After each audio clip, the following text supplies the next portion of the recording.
Olá a todos, eu sou o professor Paulo Henrique Silva Godoy, do Centro Universitário da Instituição Toledo de Ensino. Sou também procurador do Estado de São Paulo. Hoje nós vamos falar sobre um tema muito importante, um tema de extrema relevância, que é a questão da defesa do consumidor em juízo. Nós verificamos que a defesa do consumidor, que o Código de Defesa do Consumidor, estabelece 4 campos de proteção em sua defesa. Nós verificamos que há uma defesa no âmbito civil, há uma defesa no âmbito penal, há uma defesa no âmbito administrativo e há também uma defesa processual, no campo processual. É sobre isso que nós vamos falar inicialmente. É uma abordagem sobre ideias e noções, sobre os conceitos básicos de interesses ou direitos difusos, interesses ou direitos coletivos, ou direitos ou interesses individuais homogêneos. Então vejam que é um tema importante, essa conceituação ela é válida não só para a defesa do consumidor, mas também para outras áreas, para outras disciplinas, a respeito desses chamados interesses difusos, coletivos e individuais homogêneos. O Código de Defesa do Consumidor estabelece lá no artigo 81, no caput, que a defesa do consumidor em juízo, ela pode se dar individualmente ou a título coletivo. Ou seja, a defesa do consumidor e das vítimas das relações de consumo pode ser coletiva ou individual. Então, eu posso ter uma demanda promovida individualmente. Nesse caso, como regra, nós vamos nos utilizar do Código de Processo Civil, do CPC.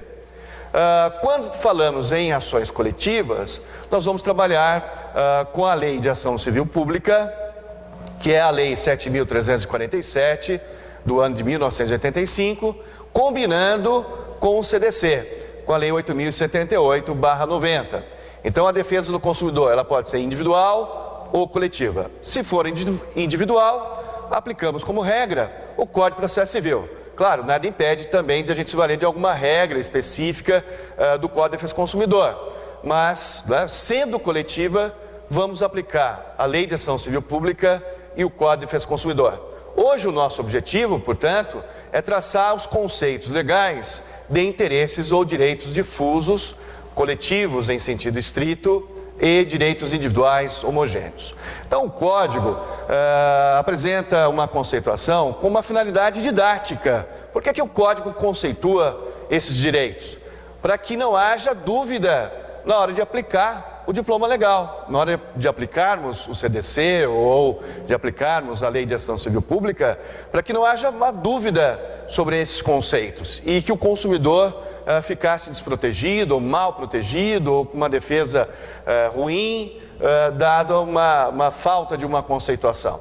Então, o que o Código estabelece inicialmente? Veja, no artigo 81, no inciso 1º, no parágrafo único desse dispositivo, nós vamos encontrar o conceito legal de interesse difuso.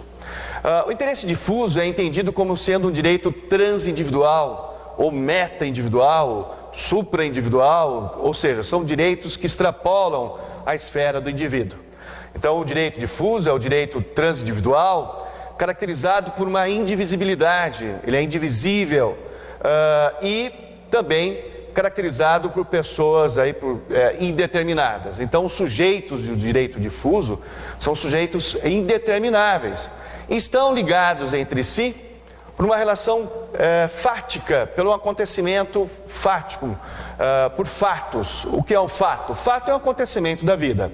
Então, nós estaremos diante de um direito difuso ou de um interesse difuso quando nós nos depararmos, primeiro, com uma situação em que há uma indivisibilidade do objeto e os sujeitos são indetermináveis. E claro, como eu disse inicialmente, também são direitos supra-individuais ou meta-individuais ou transindividuais. Vamos exemplificar. Um exemplo bastante comum e bastante frequente é o direito ao meio ambiente. Qualquer agressão, qualquer violação, qualquer desrespeito ao meio ambiente é evidenciado aí como sendo um direito difuso. Por quê? Porque o meio ambiente é um bem que pertence a toda a coletividade e se há uma violação, se há uma agressão ao meio ambiente, nós não precisamos identificar as pessoas que foram atingidas, não há necessidade disso. E tampouco, veja, é um fato, é um acontecimento da vida. O próprio professor Mauro Capelletti, saudoso professor Mauro Capelletti, um grande jurista italiano, ele quando procurou no final da década de 70 estabelecer aquelas chamadas ondas renovatórias do processo, identificar os problemas na justiça na Europa, um dos problemas, claro, estava ligado aos direitos difusos. Então ele disse que perguntava, a quem pertence o ar que eu respiro? Pertence a todos nós.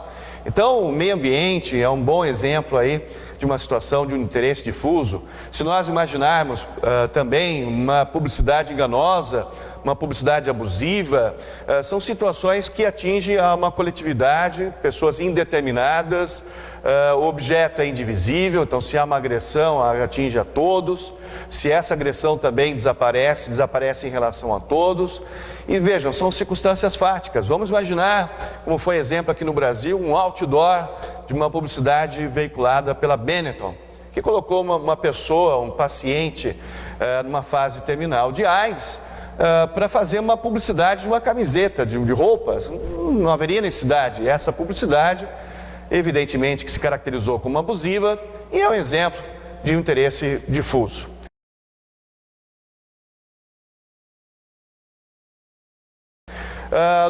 No inciso 2, no seguinte inciso do artigo 81, também do Código de Defesa do Consumidor, o legislador então coloca o conceito legal, apresenta o conceito legal do direito coletivo. Coletivo em sentido estrito, às vezes nós falamos. É aquele direito que pertence, ele também é transindividual, mas pertence a um grupo, a uma classe ou uma categoria. Veja que aqui os sujeitos são, até a princípio, indeterminados, mas podem ser determinados porque pertencem a um grupo, uma classe ou uma categoria. E o mais interessante é a gente notar que no final desse conceito legal, nós vamos verificar que essas pessoas estão ligadas entre si por uma relação jurídica base e não por circunstâncias fáticas como ocorre nos interesses difusos. Aqui há uma relação jurídica base. E como é que nós entendemos aí uma relação jurídica base?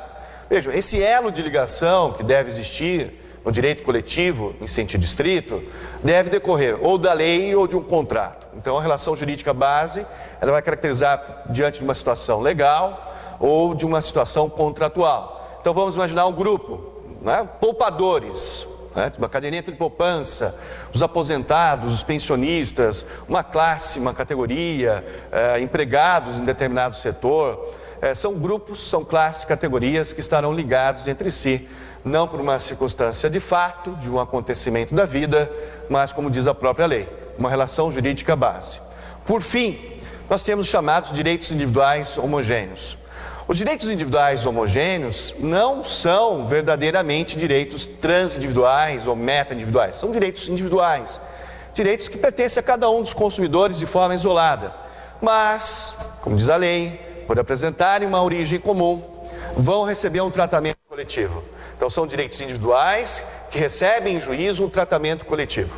Qual a ideia do legislador? A ideia do legislador é que, diante de uma lesão, a um grande número de consumidores, a um determinado número de consumidores, que possa chegar ao juízo esses conflitos, essas demandas, de uma forma molecularizada. Essa é a ideia, inclusive, da expressão do professor Kazuo Watanabe.